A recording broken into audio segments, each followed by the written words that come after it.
Student, in this video lecture, we are moving towards the two classes of Bryophyta, that is liverwort and mosses. According to the evolutionary point of view, all we know that liverwort are considered as primitive form of Bryophyta. However, mosses are advanced type because the plant body of the liverwort are prostrate on the surface of soil. However, it is dorsiventral, but in case of mosses, the thallus is more elaborated, it having leafy, erect and upright stage on which leaves are arranged in spiral fashion. Instead of well-developed vascular tissue, in case of mosses, some conducting parenchymatous cells are present, which are known as vascular strand, and these vascular strand are not developed into the liverwort. So let us continue with the first class of the Bryophyta, that is liverwort. The plant body of this liverwort is thallus-like structure, means it is a thalloid. The plant body is just prostrate. Prostate means plant body जो रहेगा वो जमीन के ऊपर या किसी भी substratum के ऊपर नीचे फैला हुआ रहेगा. इसके पास में कोई इरेक्ट स्टेम लाइक स्ट्रक्चर नहीं होता है. ब्रांचेस हो सकती है, फिलामेंट्स हो सकते हैं, and some leaf like structures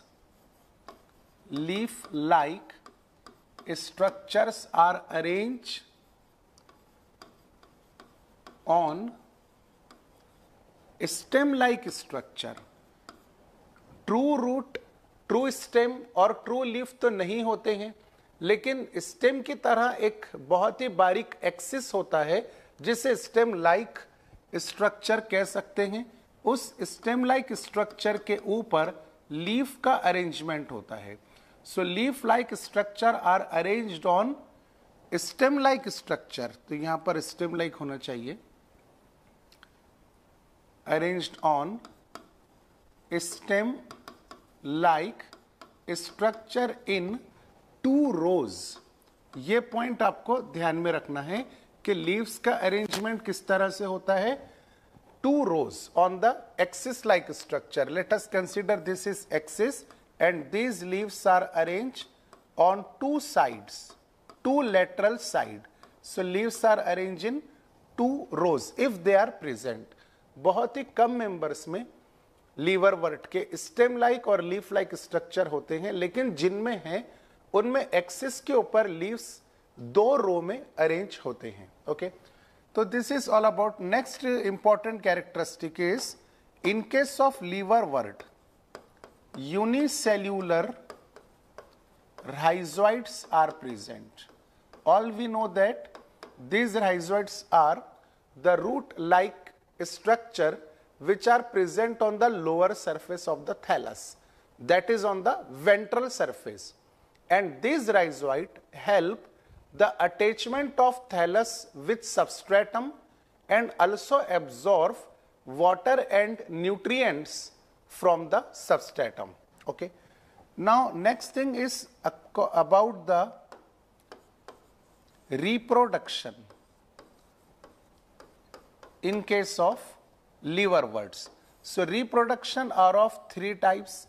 The first type of reproduction is vegetative reproduction, and vegetative reproduction takes place by fragmentation.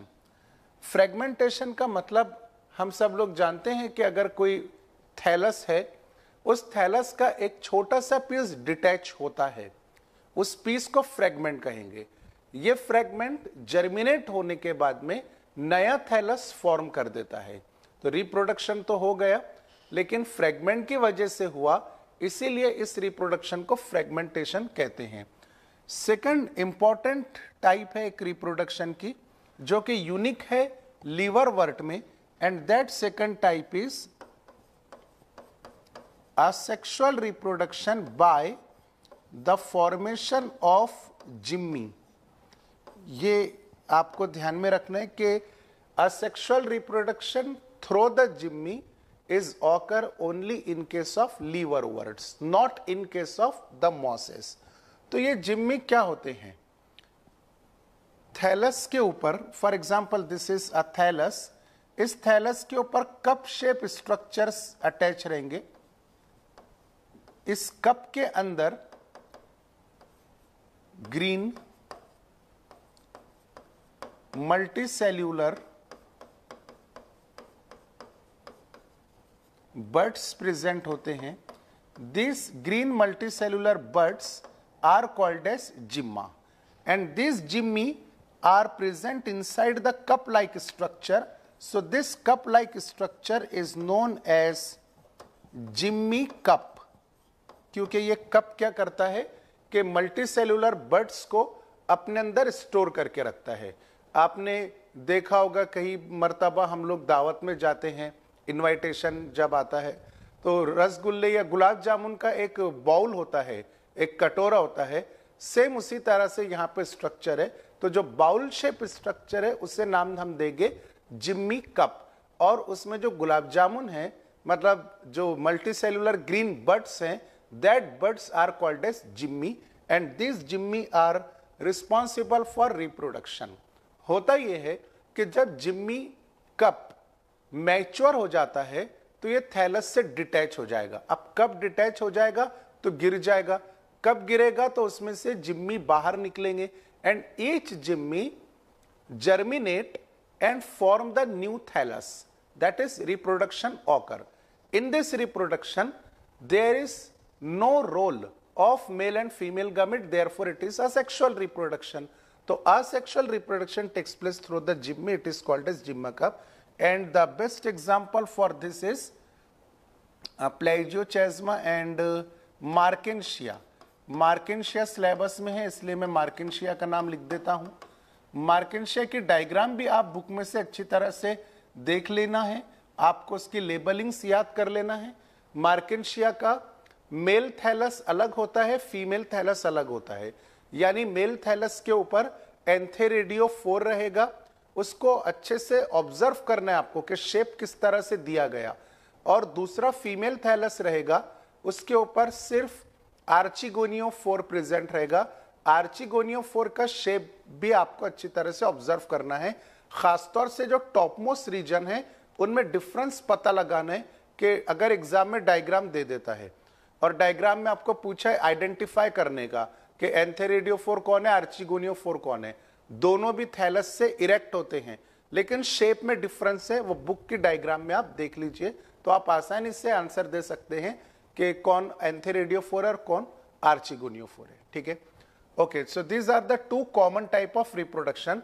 Now third type of reproduction is also there. यहाँ पे नंबरिंग कर देते हैं. First fragmentation, second asexual reproduction, and third type of reproduction in case of liverwort is yes sexual type of reproduction in which male gamete and female gamete are fused with each other. एक नया point आपको ध्यान में रखना है जो book में शायद नहीं है दिया हुआ.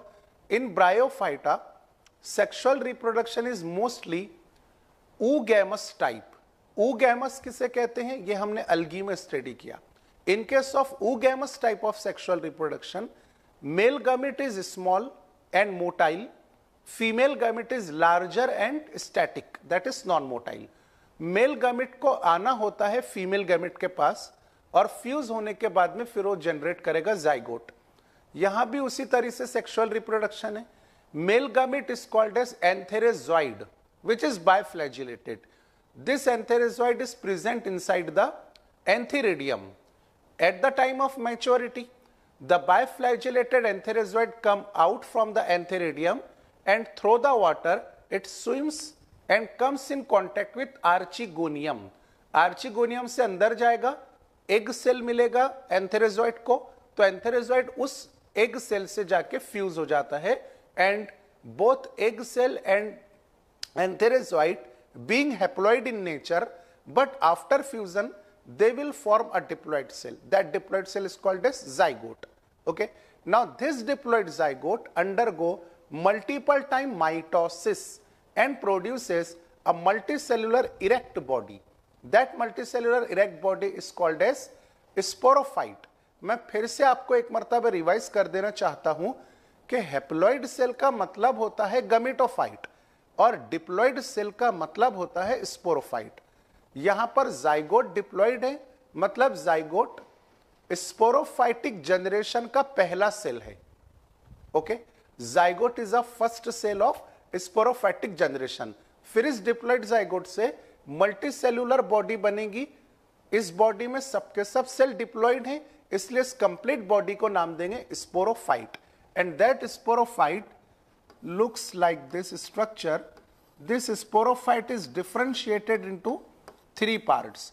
The basal part is called as foot, elongated stem-like structure or axis is called as seta, and the topmost bulge part is called as capsule.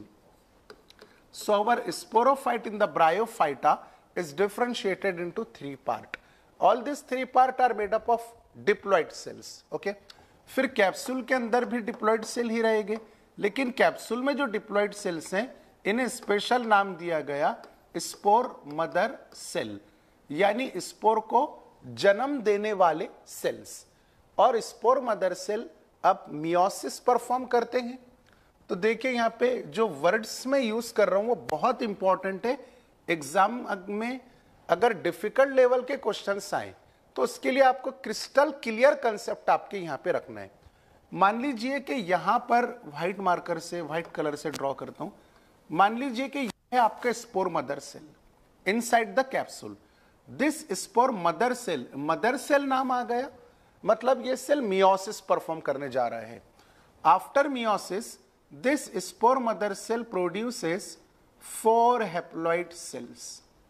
इसने 4 हैप्लॉइड सेल को जन्म दे दिया।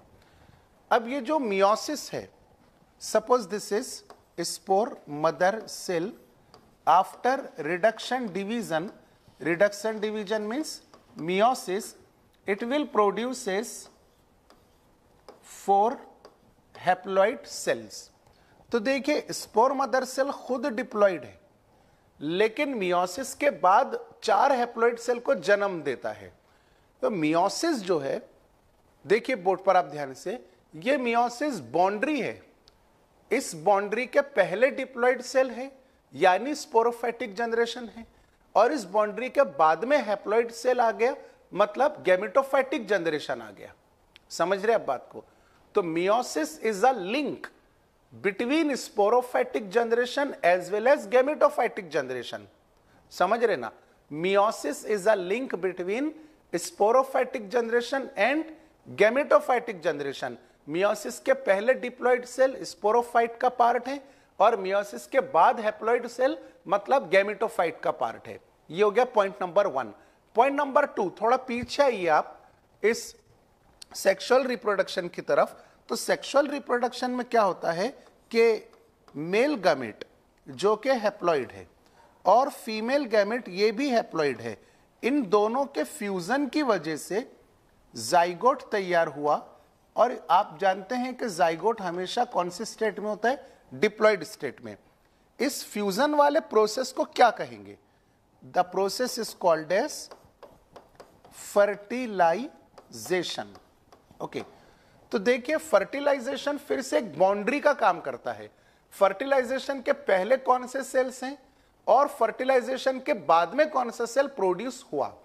फर्टिलाइजेशन के पहले हैप्लॉइड सेल हैं, मतलब गैमेटोफाइटिक जनरेशन, और fertilisation के बाद डेवलप हुआ डिप्लॉइड सेल, मतलब स्पोरोफाइटिक जनरेशन।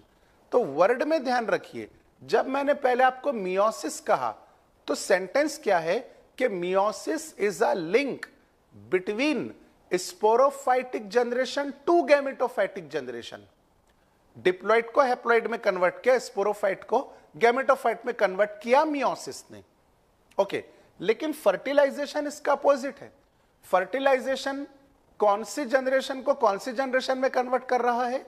गैमेटोफाइटिक जनरेशन को स्पोरोफाइट में, मतलब डिप्लॉइड को मिला करके हैप्लॉइड हैप्लॉइड को मिला करके डिप्लॉइड में कन्वर्ट कर रहा है। तो fertilization is a link between gametophytic generation to sporophytic generation.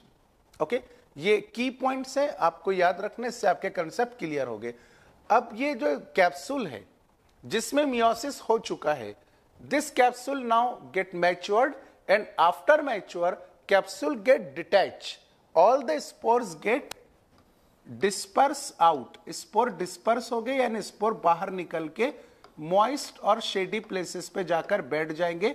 Each spore now can form a multicellular thallus in which all the haploid cells are present as a result of multiple mitosis. That's why these thalli are called as gametophyte. Thalli मतलब plural form होता है। So these are the general characteristic regarding to the liverwort. तो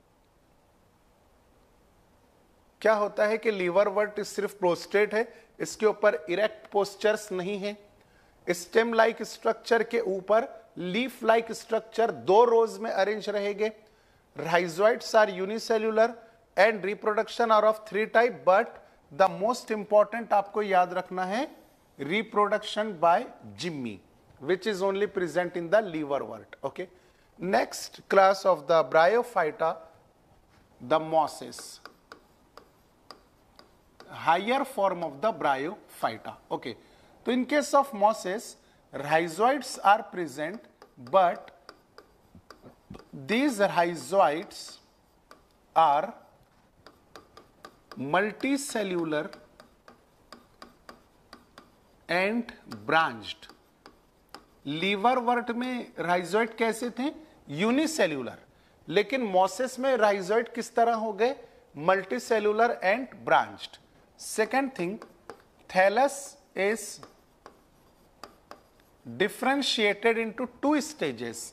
The first stage is called as protonema and second one is a leafy stage. यहां पे बच्चों ध्यान से देखिए, मैं डायग्राम के थ्रू एक्सप्लेन करना चाहूंगा। Suppose this is a thallus.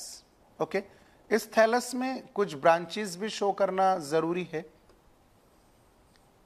This is prostrate thallus and this prostrate मतलब ये सबस्ट्रेटम पे बिछा हुआ है।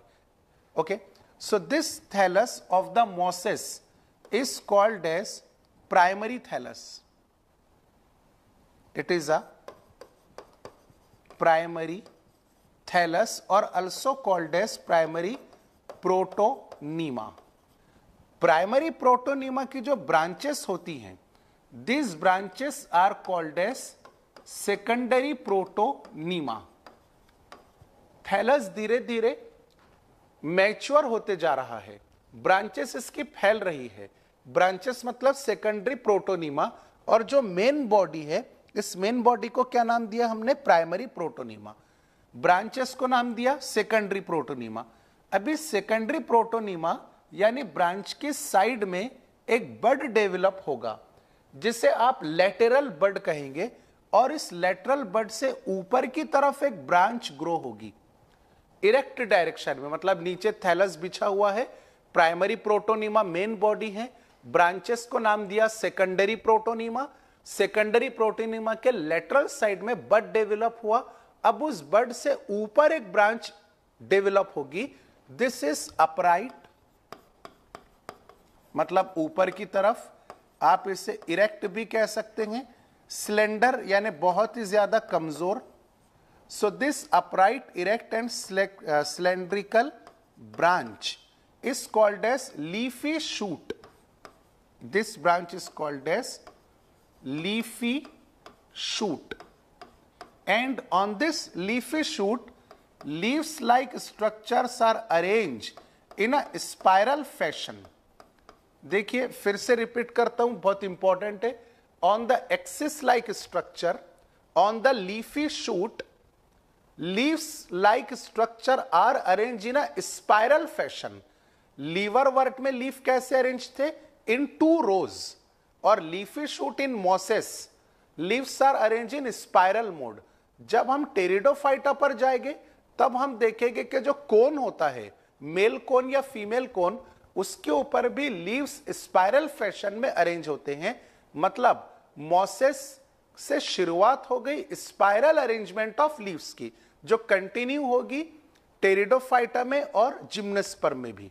ठीक है, तो अब होगा ये कि on the top of this leafy shoot, इस लीफी शूट के टॉप पोजीशन के ऊपर एंथेरेडियोफोर या आर्चिगोनियोफोर सेक्स ऑर्गन डेवलप होंगे। So and the on the top of leafy shoot sex organs are develop, either antheridiophore और archegoniophore. फिर sexual reproduction जब होगा तो एंथेरेजॉइड यानी मेल गैमेट को फीमेल गैमेट से फ्यूज होना पड़ेगा। कहना ये चाह रहा हूं मैं कि सेक्सुअल रिप्रोडक्शन कहां पर होगा? At the top of the leafy shoot. So this is the thallus body और thallus organization in case of mosses. Mosses में रिप्रोडक्शन स्टडी कर लेते हैं।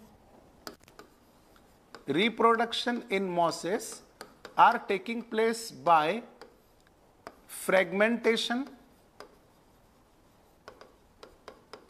बडिंग और fission. These are the vegetative type of reproduction. Asexual reproduction बहुत rarely पाया जाता है मॉसेस में, but sexual reproduction is occur, sexual reproduction at the top of leafy shoot. Leafy shoot जो होगी उसके टॉप पर, अभी हमने थोड़ी देर पहले देखा कि at the top of leafy shoot sex organs are present, male sex organ antheridiophore and female archegoniophore. fertilization and sexual reproduction occur at the top of the leafy shoot. So these are all about the mosses. और जो कुछ point हो गए बहुत ही basic point, वो आप book में से देख सकते हैं। ब्रायोफाइटा के बच्चों अब इकोनॉमिक इंपॉर्टेंस हम लोग स्टडी कर लेंगे। इकोनॉमिक इंपॉर्टेंस कुछ खास नहीं है, बहुत कम इंपॉर्टेंस है। बुक में भी दिया है उसने कि bryophyta has little bit economic importance. तो जो भी है 2 या 3 इंपॉर्टेंस वो हम पहले देख लेते हैं कि मॉसेस जो होते हैं, this mosses provided the peat and peat used as a fuel. Okay, some peat material or some mosses are also provided for herbaceous food material। कुछ मॉसेस ऐसे हैं जो फूड के तौर पे सप्लाई होते हैं for herbaceous mammals, herbaceous mammals, birds and other type of animals. मतलब एनिमल को खाने के लिए जो चारा होता है, जो फॉडर होता है, जो फीड होता है, वो फीड कुछ मॉसेस भी बन जाते हैं एनिमल को खाने के लिए। Okay, next is along with mosses, lichens associate and being the pioneer in the ecosystem. Lichens are the association of algae and fungi. जब ये lichens mosses के साथ combine हो जाते हैं तो ये dilute acid secrete करेंगे, जिसकी वजह से rocks का degradation होगा और soil particle form होंगे। सबसे पहले जब soil form हो जाएगी इन्हीं लाइकेंस और मॉसेस की वजह से, तो उस सॉइल पर लाइकेन और मॉसेस ही पहले ग्रो करेंगे, जिनकी वजह से नए ऑर्गेनिज्म का आना शुरू हो जाएगा। जो पहली मर्तबा सॉइल पर डेवलप होगा उसे पायोनियर कहा जाएगा इकोसिस्टम की लैंग्वेज में। यहां पर भी मॉसेस एंड लाइकेंस जो होते हैं वो सॉइल फॉर्मेशन में पार्टिसिपेट करेंगे। They participate in soil formation as well as act as a pioneer in ecological succession. Ecological succession. Succession का मतलब होता है धीरे धीरे कम्युनिटी का डेवलपमेंट होना।